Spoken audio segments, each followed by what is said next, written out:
The design was really fun to do because, you know, having such a brief that it's for grandkids is not one that you come across. You know, often it's grandkids as part of the brief, but this one was exclusively about grandkids. I think that was the most important thing for us as well. Yeah. At the start of the design process, I remember one of those pieces of yellow trace that we used up was what is a cubby house? And being up a tree was one of those things. And being robust and being theatrical were other qualities that we wanted to imbue.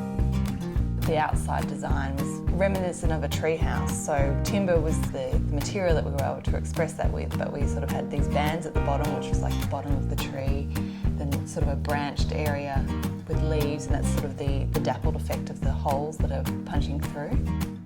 The idea was that when no one's in the space, the shutters can be down, and it just the whole building reads like an object in the landscape. You wouldn't even necessarily know that it's inhabitable. It could just be a shed, a really decorated shed. And then when people want to inhabit it, the shutters come up, and both the view is revealed from inside and the interior space is revealed from outside. The program, I guess, of the plan was almost dictated to us in some ways, because we knew where the pavilion had to be located, and we knew how it had to connect into the existing house. So the corridor that extends out of the existing house comes along the north edge of our new pavilion, which means that all circulation space sort of had to be on that side, and all rooms had to be on the south side. So we already knew that we were dealing with a condition that was not ideal in some ways, because we wanted all the north light and warmth to come in through a corridor. So what we decided from that point was we didn't want them to be purely rooms. They needed to be able to access that light and that corridor space. So we wanted to be able to break it down into rooms if necessary, but the other times would be just open. So this is by far and away the most experimental project. You know, we've never designed this many moving bits in a building before.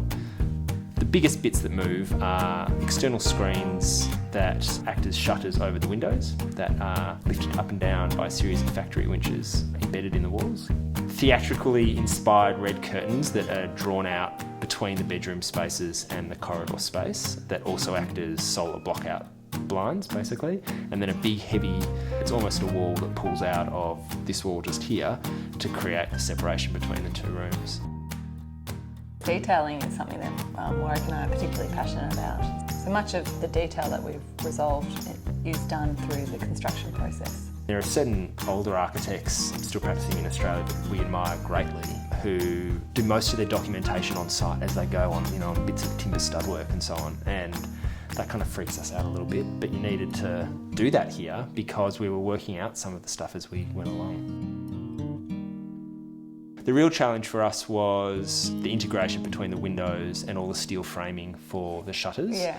And if you take a close look in that fully open position, the shutters come within about 10 millimetres of the fly screens on the outside of the windows, and that was all very carefully designed and calculated because the last thing we wanted was them to pop into the windows every time they go up, and there goes the neighbourhood.